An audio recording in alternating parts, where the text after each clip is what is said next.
Welcome back to my channel, guys. Game and Seb here for episode 5, and today I'm showing off my Nintendo GameCube collection. Let's get right to it.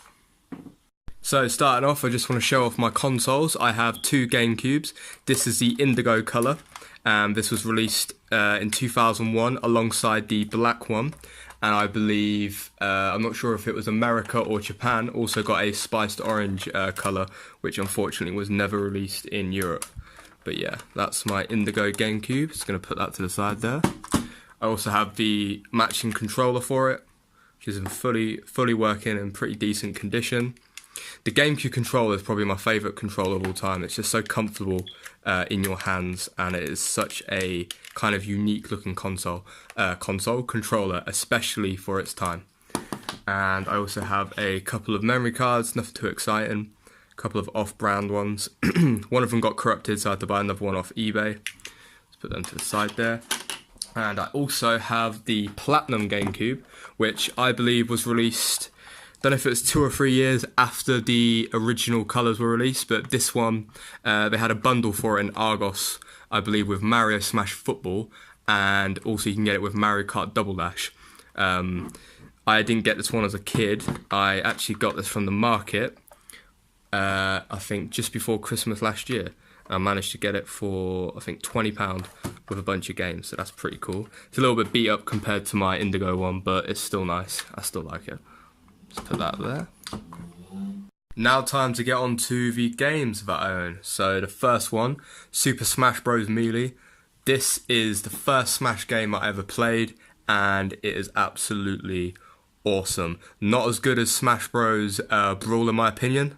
That's just my opinion, guys, don't hate. Not as good as Ultimate, but it is leaps and bounds better than the original. It introduced so much more stages and fighters, and also over 300 detailed trophies, which I really enjoyed collecting. Me and my younger sister, we used to play this back when I was still at school, and we had so much fun with it. It's just such an epic multiplayer game. And it's still quite expensive as well. I believe CX have this for about £30. So I'm very happy to get that. Next up, another classic, Luigi's Mansion, one of my favourite games of all time and my favourite GameCube game. Such a unique title for its time. I mean, there was nothing like it. Luigi hunting ghosts in a haunted mansion after Mario had been kidnapped. I mean, for a game come out in 2001, and me playing this as a kid, you know, as far as Mario games would go, when I used to only kind of be used to 2D Mario platformers and Super Mario 64, and games like that, but when this come around, it was just something very different, and I really loved this game. So yeah, let's put that there. Can't wait for the Luigi's Mansion 3 to be released this year on Nintendo Switch. Definitely going to be picking that up. Another unique title is Super Mario Sunshine. Very different from previous Mario platformers and future Mario platformers. This is the only Mario platformer to be set in Isle Delfino. It is also the only Mario game where he has a backpack, a backpack on his back, what he squirts water from, like a water gun. It is a bit odd, but yeah, it is a good game. Had a lot of memories with that as a kid as well. It's quite frustrating as well. It's one of the harder Mario platformers. Next up, I have Mario Golf Toadstool Tour and Mario Power Tennis. I much prefer the Mario Tennis series over the Mario Golf series. I actually played this one recently for the first time, properly. I owned it on the Wii as part of the new Play version, released alongside Donkey Kong Jungle Beat, but this was the first time I actually played the original GameCube version, and it is good, but it doesn't hold up when you've got games like Mario Tennis Aces nowadays, unfortunately. As for Mario Golf, like I said, I don't really enjoy that much. Not really big on the golf games. I mean, it's presented well and there's quite a lot of content for what it is, but yeah, it's not really for me. So I'll put that there. Next up, I have Mario Party 4.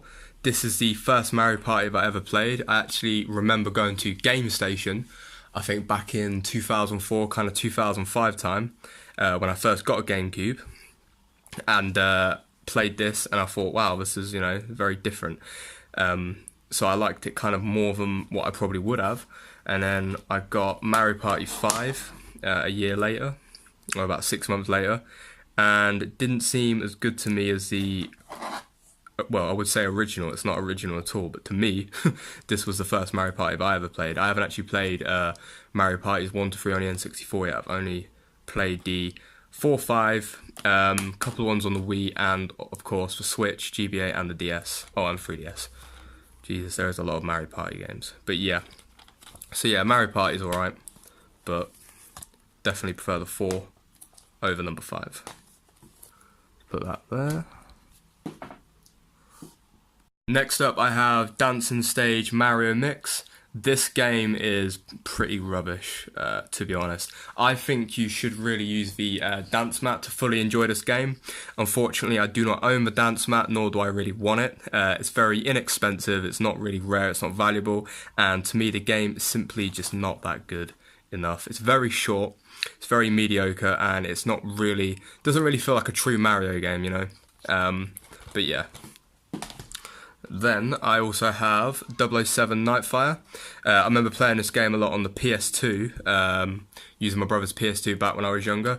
It is actually a really good Bond game, second to 007 GoldenEye, which is my favourite 007 game of all time.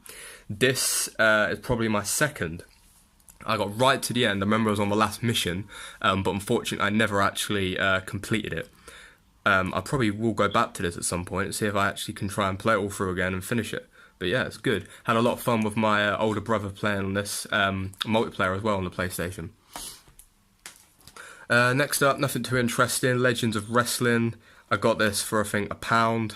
Don't know if it's CX or the market, can't quite remember, but it's very invaluable and I've never actually played it, nor do I intend to. Also have Wario World. I brought this game last year off eBay because I couldn't find it anywhere. I wanted to get it from my local CEX, and I remember waiting for it to come in for literally about a year, and it never come in. So I brought it on eBay, paid a little bit more than I would have for it, but like I said, I wasn't going to get it anywhere else. And when I played it last year, I was a bit disappointed. I kind of, excuse me, I kind of did, I think, half of the game. It was a very short game. I did about half of it, and I got stuck, and I just lost interest very quickly, and I thought, you know what, I can't really be bothered with it. Played it again this year, right at the start of this year, and obviously finished it, and actually kind of really enjoyed it. I thought, you know what, I really want them to bring out a sequel, Wario World 2 for the Switch. Sounds very good to me, but unfortunately, I don't think they will because it didn't sell all that well and it wasn't all that popular. But yeah, I do love Wario, got a lot of time for the guy. Also have WarioWare Inc. Mega Party games. I love WarioWare games, however this one is literally just the Game Boy Advance version in a kind of GameCube shell. So it was released less than a year after the Game Boy GBA version in 2003, so this one was released 2004. And it's basically kind of like a multiplayer version. And the multiplayer on it's fun enough, but it won't hold your attention for too long. When you got games like WarioWare Gold released for 3DS, which has over 300 microgames, this one only has over 200, and with tons of unlockables and tons of content, games like this just don't really hold up all that well by today's standards. But it's still good to collect. I'm still glad that I have it. Next up, I have a couple of Donkey Kong games. Donkey Kong Jungle Beat. I also have the bongos somewhere, I just need to find them. And, no, wait, sorry, this is Donkey Kong Jungle Beat, and this is Donkey Konga. Never actually played Donkey Konga. Probably will give it a go at some point. I know this game's very cheap, it's like £1.50 in CX. I brought it off eBay for about £5, so kind of got mugged off a little bit there, but hey ho. Got it with the bongos, so it's not too bad. And Donkey Kong Jungle Beat, I played last year. Completed it just barely. I actually found this game pretty frustrating and not all that fun. It's very different. If you're going to play this game thinking it's like a Donkey Kong Country, you're going to be disappointed. It's not really nothing like it. But level design is much more simplistic and bland. The bosses are quite generic.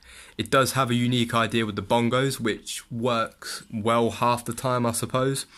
But there are quite a few problems with the controls. That I found anyway, and for some stupid reason you can't save it after every level. You can only do 3 levels at a time and then save it, and I think that's a bit outdated. I mean, I hate games where you can't save it, you know, whenever you want or after a level or whatever. You have to do 3 levels, and if you die or run out of life you have to start the 3 over again, which isn't good in my opinion. But yeah, Next up, we have Burnout. Haven't played it, probably never will. Got this for about £1 or 50p, not a lot. A better racing game, Mario Kart Double Dash. Me and my younger sister had so much fun with this back in the day. This was actually the first Mario Kart that I properly played. I had to go on a little bit of the N64 version when my brother owned an N64. But I didn't really know what I was doing on it. But this was my first true Mario Kart, and I remember playing it thinking that two characters in one kart was a normal kind of thing. And then the next Mario Kart that I played after this was Mario Kart DS, and I kind of thought, oh, only one character in this one, maybe the next one will include two again, like normal. But little did I know, this was the unique one. This is the one that only had two in, and every other Mario Kart since then is literally only one character per kart.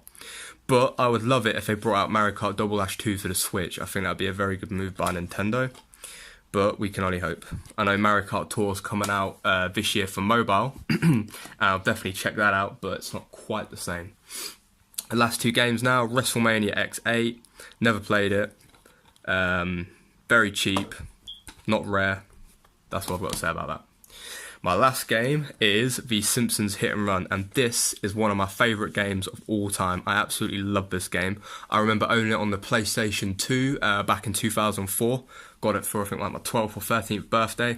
I've played it on the Xbox, and of course I now have it on the GameCube.